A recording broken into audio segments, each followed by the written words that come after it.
Bonjour. Savez-vous que Dieu peut changer ses projets nous concernant du fait de notre comportement? Eh bien, pour en parler, abordons le texte de Jérémie 18, les versets 1 à 10. Le voici. La parole du Seigneur fut adressée à Jérémie. Debout, Jérémie, descends chez le potier, c'est là que je te ferai entendre ce que j'ai à te dire. Je descendis donc chez le potier et le trouvai en train de travailler sur son tour. Or le vase d'argile qu'il façonnait à la main était raté.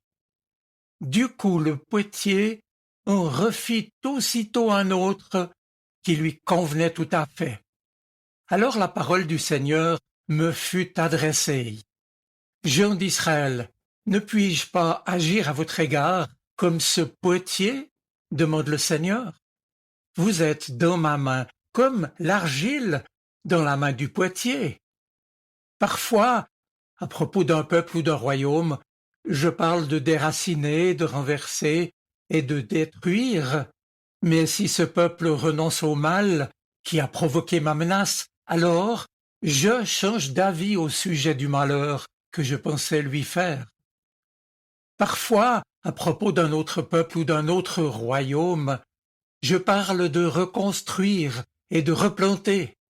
Mais si ce peuple fait ce que je désapprouve sans écouter mon avertissement, alors je change d'avis au sujet du bien que j'avais promis de lui faire. Et puis plus loin, au chapitre 26, je cite encore, Jérémie dit alors, c'est le Seigneur qui m'a envoyé annoncer contre ce temple et contre cette ville tout ce que vous venez d'entendre. Maintenant, rendez meilleure votre conduite et vos actions. Écoutez ce que dit le Seigneur votre Dieu. Alors il renoncera à vous envoyer le malheur qu'il vous avait annoncé. Car le Seigneur m'a vraiment envoyé pour vous faire entendre toutes ces paroles. Mes amis, quand on a l'occasion d'observer un potier en train de travailler, on est surpris par la matière première brute qu'il utilise, car c'est évidemment une masse informe et terne, grise ou brune, qui ne ressemble à rien. Mais une fois qu'elle est passée entre ses mains expertes, il en sort un objet qui a de l'allure et où on devine déjà le produit fini. Jérémie s'était donc rendu chez le potier. Il l'a observé modeler l'argile de ses mains à droite. Il l'a vu également recommencer. Parce que lorsque son travail ne lui convenait pas, le potier n'a pas hésité à reprendre son ouvrage. Il a recommencé du début pour façonner autrement l'objet qu'il souhaitait obtenir. Parfois, plusieurs tentatives ont même été nécessaires pour qu'il en soit pleinement satisfait. Et c'est donc de cette observation que Dieu va ensuite adresser son message au peuple d'Israël par l'intermédiaire de Jérémie, qui est en fait le prophète d'une période difficile dans l'histoire d'Israël. Le pays est en effet déjà coupé en deux, affaibli, disloqué, en proie aux aléas sociopolitiques d'une histoire que les rois successifs ne maîtrisent pas.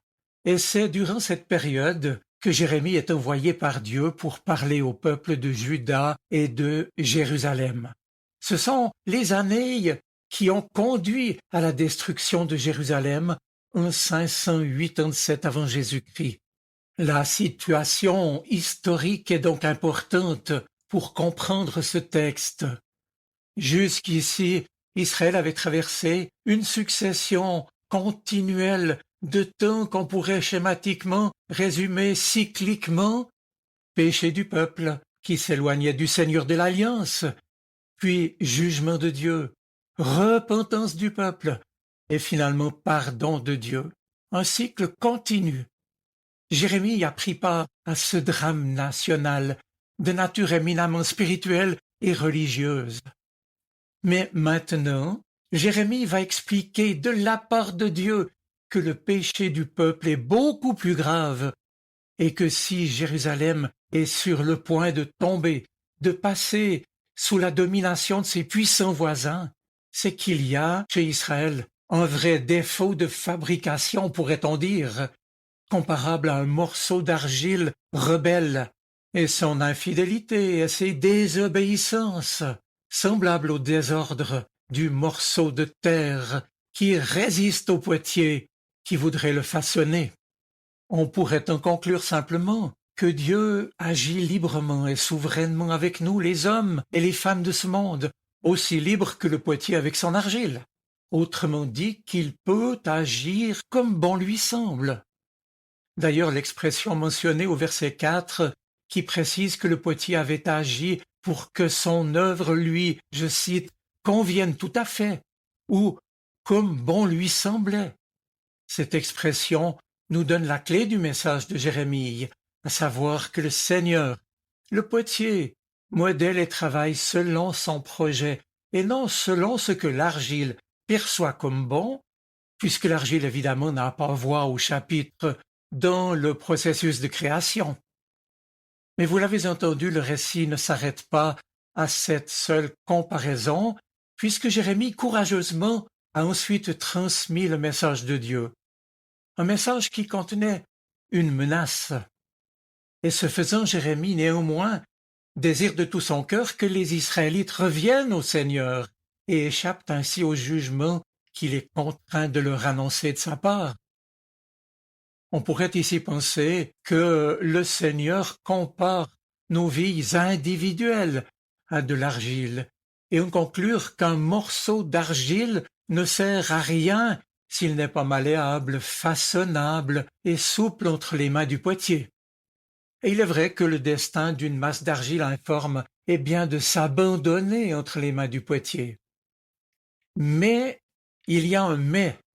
En fait, la parole du Seigneur, transmise par Jérémie, n'évoque pas ici l'existence humaine en général, ni d'abord notre vie individuelle à chacun, mais celle d'un peuple en particulier, celle du peuple d'Israël, peuple du Seigneur, qui a fait alliance avec lui au Sinaï, et qui pourtant constamment s'en éloigne. Dieu, lui, rappelle qu'il agit toujours en conformité avec sa justice comme avec sa bonté. C'est d'ailleurs pourquoi, face à l'ingratitude du peuple, à son infidélité, il l'invite à se tourner de nouveau vers lui, sans quoi le châtiment sera terrible. Or, le châtiment, malheureusement, on le sait, a finalement été inéluctable du fait que le peuple s'est obstiné. Ainsi, soumettant de nouveau le peuple d'Israël aux nations étrangères, à leur domination, le Seigneur va lui montrer la folie de son attitude, tout en lui suggérant aussi qu'il ne restera pas sourd à une repentance, à un retour sincère. Mes amis, on le constate, ce sont donc deux aspects qui découlent ainsi de la relation entre l'argile et le potier, la matière et son créateur. Le premier, c'est que la matière, si c'est nécessaire, est bel et bien susceptible d'être remodelée par le potier, ce qui n'a rien d'étonnant puisque ce qui est déterminant, c'est la réussite de son projet.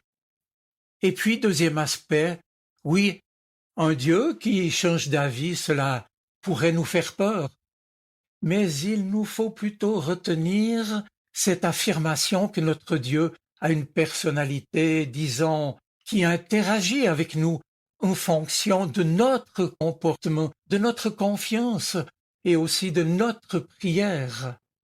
Relisez à ce propos l'épisode de l'intercession d'Abraham dans la Genèse avec Dieu alors qu'il a décidé de détruire Sodome, ou celui dans lequel le prophète Jonas constate que Dieu renonce à punir les Ninivites qui se sont sincèrement repentis.